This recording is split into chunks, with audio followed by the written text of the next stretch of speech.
Mazmur 147 ayat 3. Dia menyembuhkan mereka yang patah hati dan membalut luka mereka.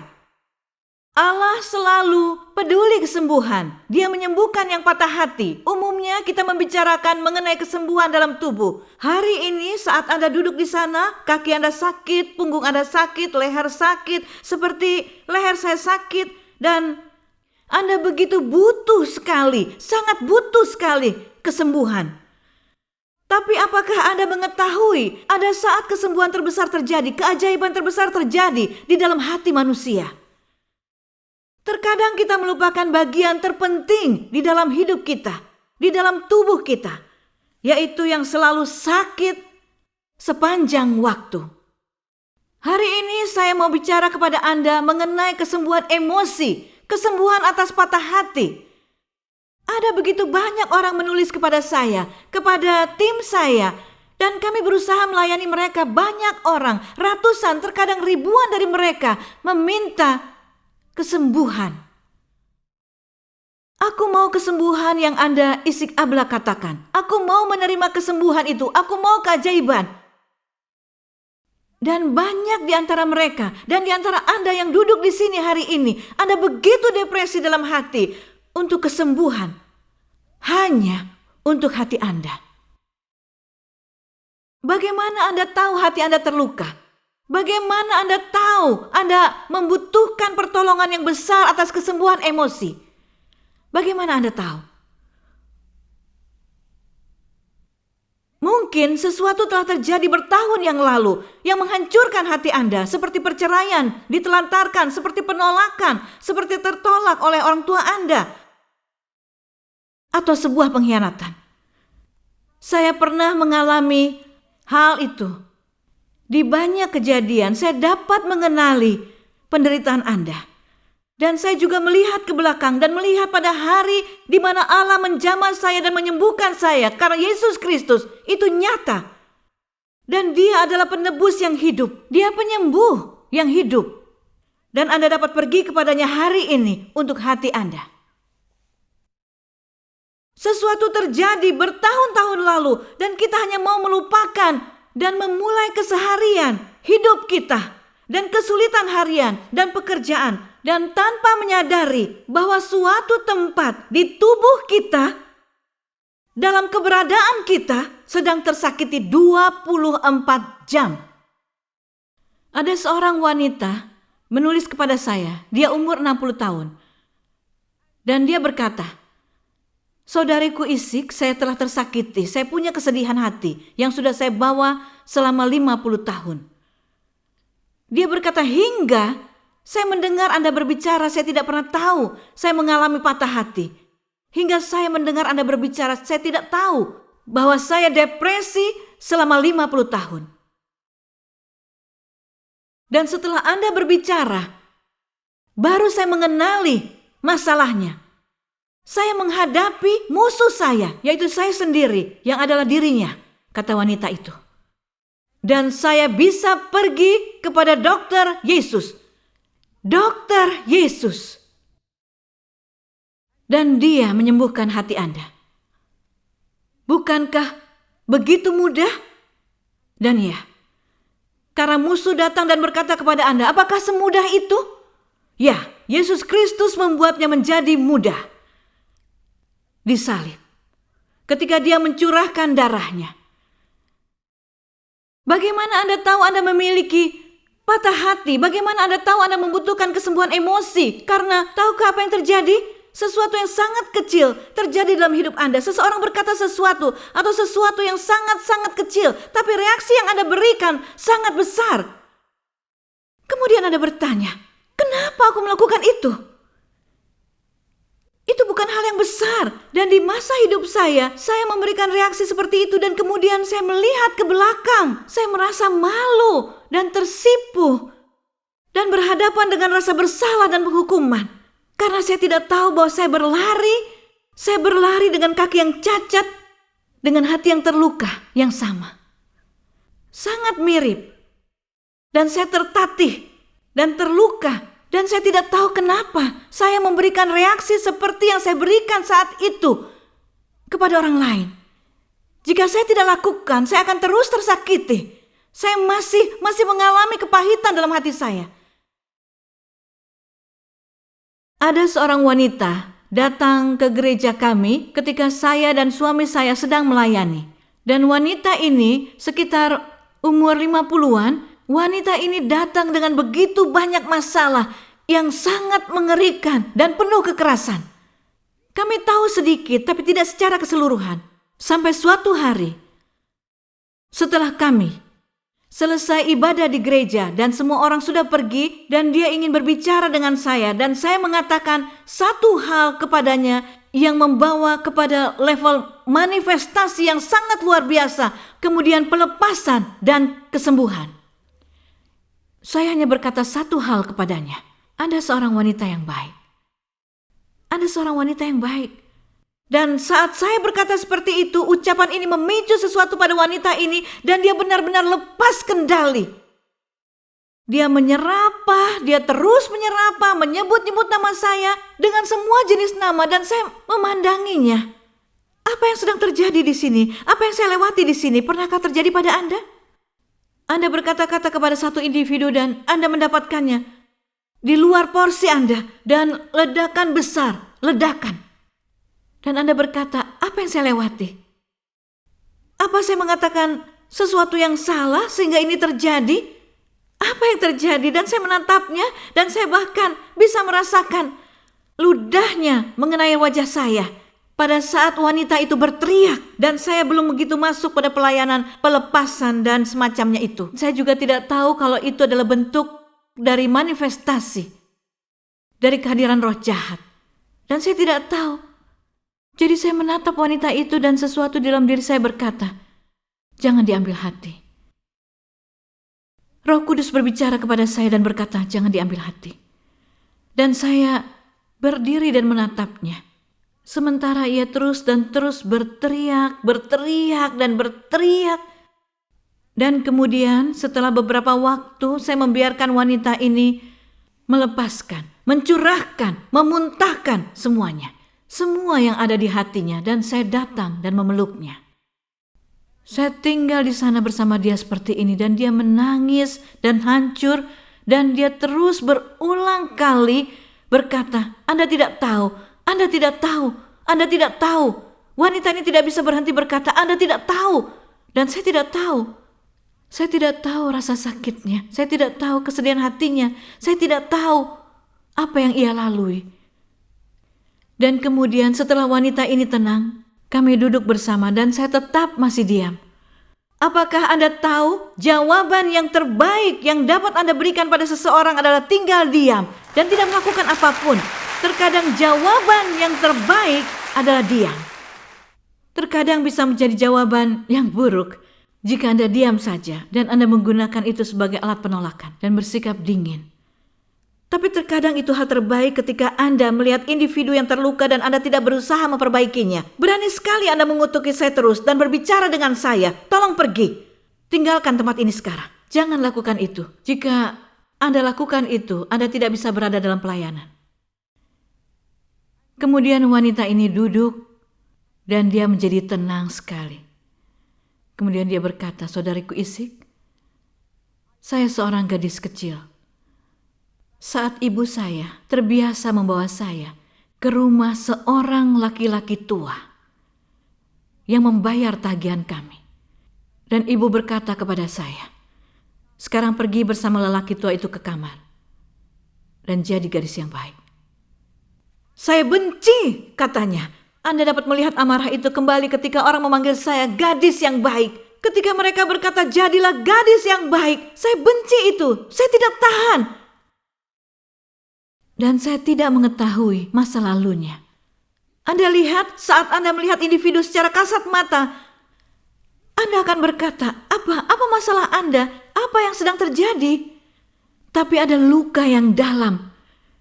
Di balik masalah yang Anda lihat, yang hanya ditutupi dengan plester selama bertahun-tahun dan butuh kesembuhan, pelepasan, dan kemerdekaan.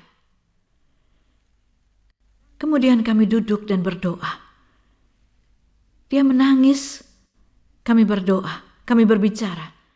Saya biarkan dia berbicara dan melepaskan segala bebannya dan semua kepahitannya. Hari itu dia sanggup untuk mengampuni ibunya. Hari itu dia sanggup mengampuni dirinya sendiri. Hari itu dia sanggup menyingkirkan rasa bersalah dan malu dan meletakkan semuanya di bawah darah Yesus Kristus. Hari itu dia percaya dan dia bisa menerima pengampunan. Hari itu dia percaya bahwa dia seorang korban, tapi dia bisa menjadi seorang pemenang. Dia tidak harus hidup seperti seorang korban lagi. Karena jika Anda tidak disembuhkan secara emosi, Anda adalah korban. Anda belum merdeka. Anda bukan seorang pemenang. Anda perlu datang ke suatu tempat dan Anda perlu katakan. Dan di banyak kesempatan juga saya lakukan. Saya hanya ingin bebas. Saya hanya ingin bebas. Saya tidak mau iblis untuk mencuri 1 hari lagi, 1 menit, 1 jam lagi tercuri dari diri saya. Saya datang ke tempat itu setelah berumur 40 tahun. Bagaimana dengan Anda? Berapa lama Anda pikir untuk datang ke tempat itu? Hari itu, wanita itu, yang adalah seorang keturunan Yahudi, dia benar-benar mencurahkan semua kesedihannya dan sakit hatinya, semuanya dalam sakit hati itu kepada penyelamatnya yang luar biasa, berkuasa dan ajaib. Dan Yesus membuat hati itu sepenuhnya utuh. Setelah itu wanita ini masih datang ke gereja kami dan kapanpun seseorang berkata gadis yang baik, saya seperti pikiran saya tiba-tiba bersama dengan dia karena saya merasakan rasa sakit hatinya. Tapi dia tidak memberikan reaksi yang sama lagi. Dia tidak berperilaku sama lagi karena dia telah bebas. Dia telah bebas. Amsal 16 ayat 24, perkataan yang menyenangkan adalah seperti sarang madu, manis bagi hati dan obat bagi tulang-tulang. Ketika kita melayani seseorang, seperti yang Yesus katakan, ikutilah aku, ikutilah langkah-langkahku. Yesus tidak menghukum, Yesus tidak mengkritik, tapi dia jujur. Anda tahu kebenaran memerdekakan Anda, tapi kejujuran itu menyakitkan Anda, tapi juga melepaskan Anda dan juga menyembuhkan Anda. Akan ada hinaan ketika Anda berbicara kebenaran. Tidak peduli orang lain akan menyukainya dan merangkulnya, atau mereka akan lari daripadanya. Hanya ada 2 jenis hal saat Anda mengatakan kebenaran. Yang pertama, orang-orang akan berkata, ya, aku mau ini sekarang. Dan yang lain akan pergi menghina dan mengeraskan hatinya, dan mereka akan berkata, tidak, ini bukan untuk saya. Ini keterlaluan, dan mereka akan lari. Di mana Anda ingin berada saat itu? Dan tidak mungkin Anda dapat berlari karena kemanapun Anda berlari di sana rupanya. Saya sudah pernah berlari ketika berumur 20 tahunan. Saya berlari dari satu tempat ke tempat yang lain. Saya tidak mau menghadapi musuh. Saya berlari dari musuh yang saya pikir mereka itu musuh, tapi ternyata saya lari dari diri saya sendiri. Dan berapa banyak dari Anda yang tahu, bukan begini cara bekerjanya. Anda harus tinggal dan menghadapinya, dan Anda harus bekerja melalui berbagai hal untuk mengerti mengapa hal itu begitu dalam menyakiti Anda. Ini bukan hal yang besar. Ada seorang wanita bernama Ruth, perempuan Moab. Wanita ini begitu bergantung dan begitu terikat pada ibu mertuanya. Dia begitu lekat padanya. Dan kemudian Ruth berkata kepada ibu mertuanya, kemanapun kau pergi, aku pergi, kaummu akan menjadi kaumku, Allahmu akan menjadi Allahku. Dia tidak memiliki siapapun kecuali Naomi. Dia melihat sesuatu dalam Naomi yang membuatnya tinggal bersamanya. Setelah kematian suami Naomi, ada suasana kesedihan, berduka dan berkabung. Saya tumbuh di rumah seperti itu. Jangan panggil aku Naomi. Katanya kepada orang-orang di kota, "Jangan panggil aku Naomi, karena Naomi artinya kesenangan. Panggil aku Mara, kepahitan dan sakit. Karena Yang Maha Kuasa telah membuat hidupku sangat pahit. Aku pergi dengan kepenuhan, tapi Tuhan membawa aku kembali dengan kehampaan. Mengapa memanggil aku Naomi? Tuhan membiarkan aku menderita. Yang Maha Kuasa telah membawa ketidakberuntungan bagiku." Dan inilah cara Naomi melihat dan memandang dirinya sendiri karena ia masih merupakan korban. Berapa dari Anda yang tahu satu kejadian terjadi dalam hidup Anda, pelecehan, kekerasan, ditolak, ditinggalkan, apapun yang disebutkan, pemerkosaan, sebut saja. Satu kejadian terjadi dan Anda bawa itu selama sisa hidup Anda. Anda anggap itu tidak pernah terjadi, Anda bebas dari hal-hal itu? Tidak demikian. Anda membawa satu hal, satu yang terjadi pada diri Anda sepanjang hidup Anda, kecuali jika Anda pergi kepada Yesus Kristus dan menerima kesembuhan.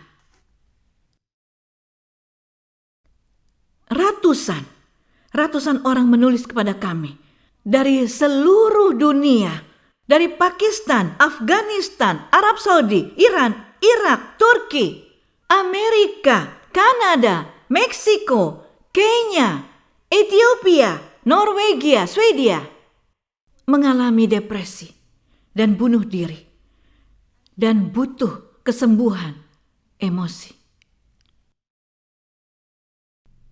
Berapa banyak dari masalah fisik kita merupakan hasil dari masalah emosional kita? Bagaimana kita bereaksi menunjukkan luka kita?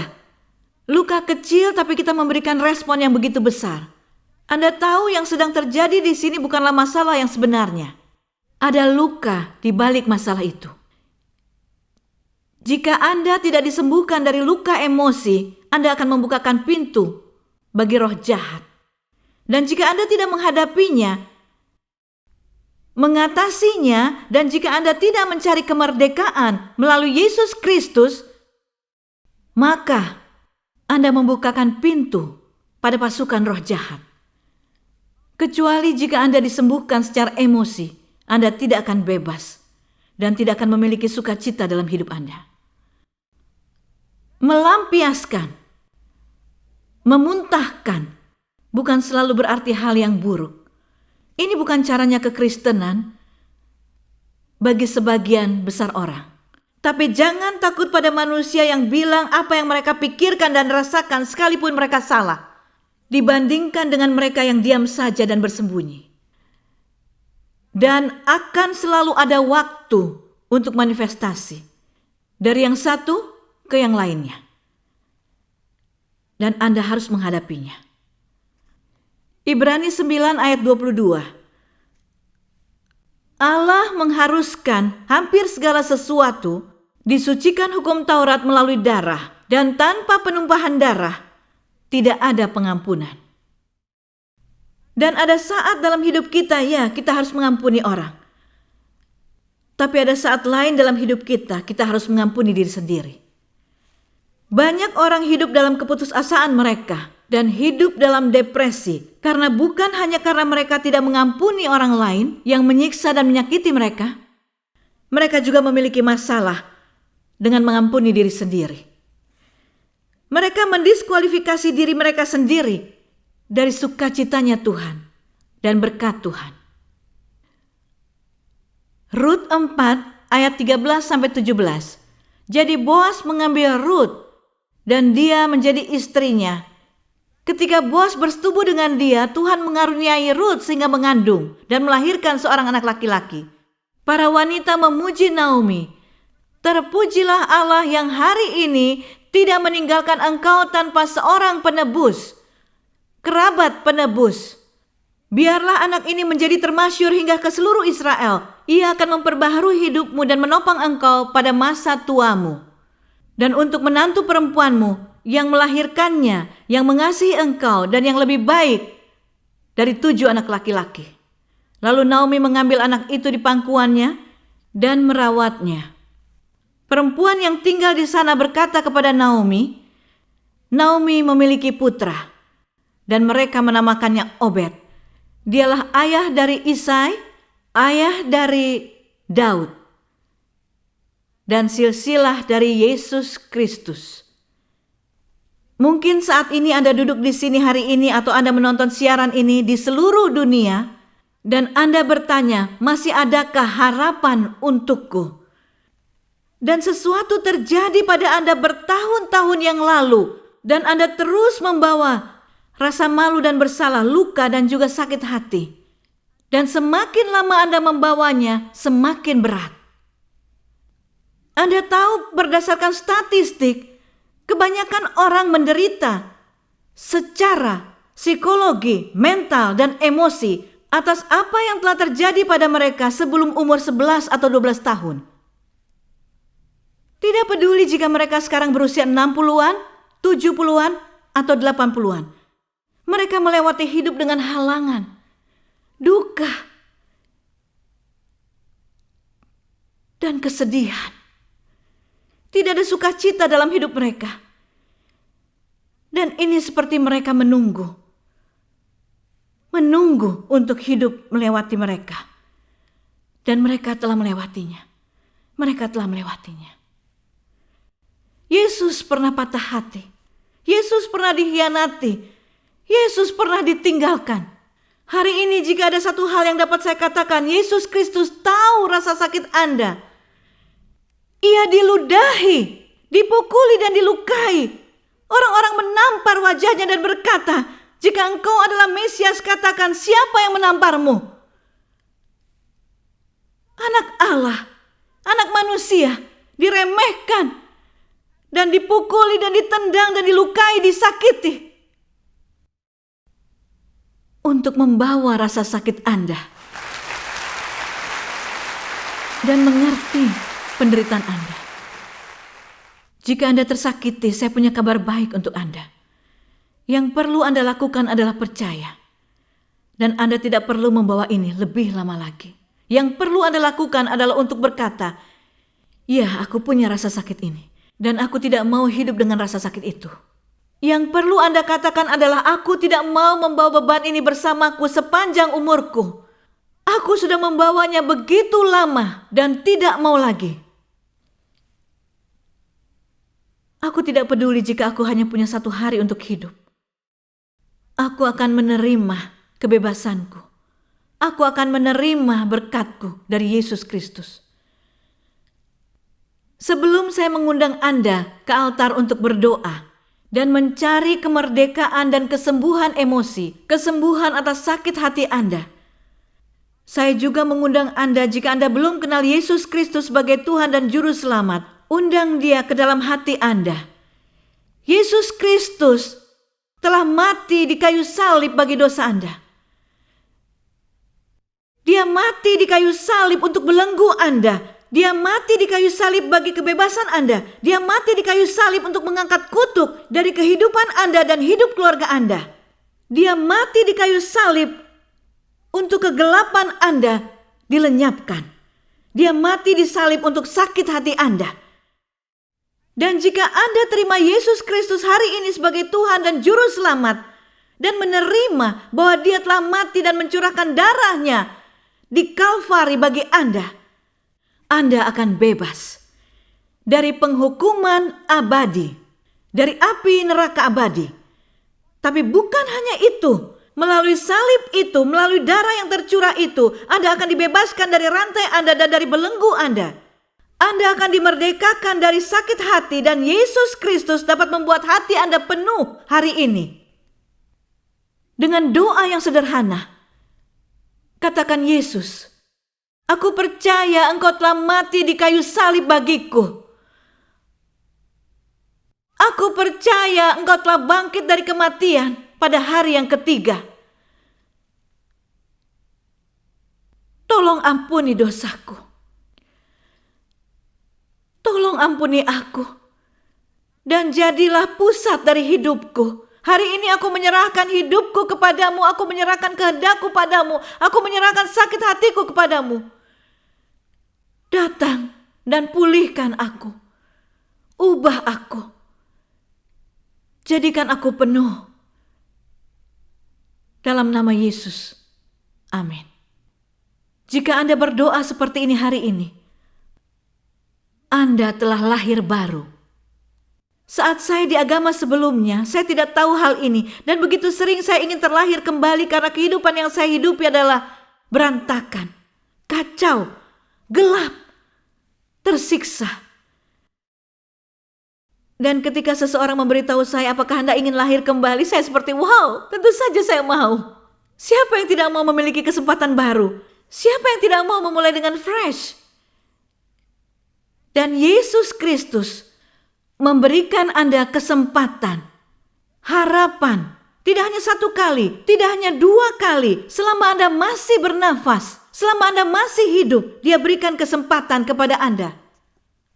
Kapanpun Anda pergi kepadanya, kapanpun Anda minta. Mungkin Anda pernah datang kepadanya tapi tidak bersungguh-sungguh. Datanglah. Anda butuh kesembuhan emosi, Anda butuh untuk dipulihkan. Datanglah.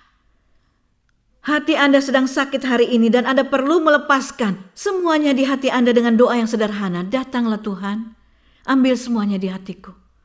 Aku berikan kepadamu semuanya, aku taruh di bawah kaki salibmu. Datanglah. Mulai dengan kesegaran, mulai dengan yang baru.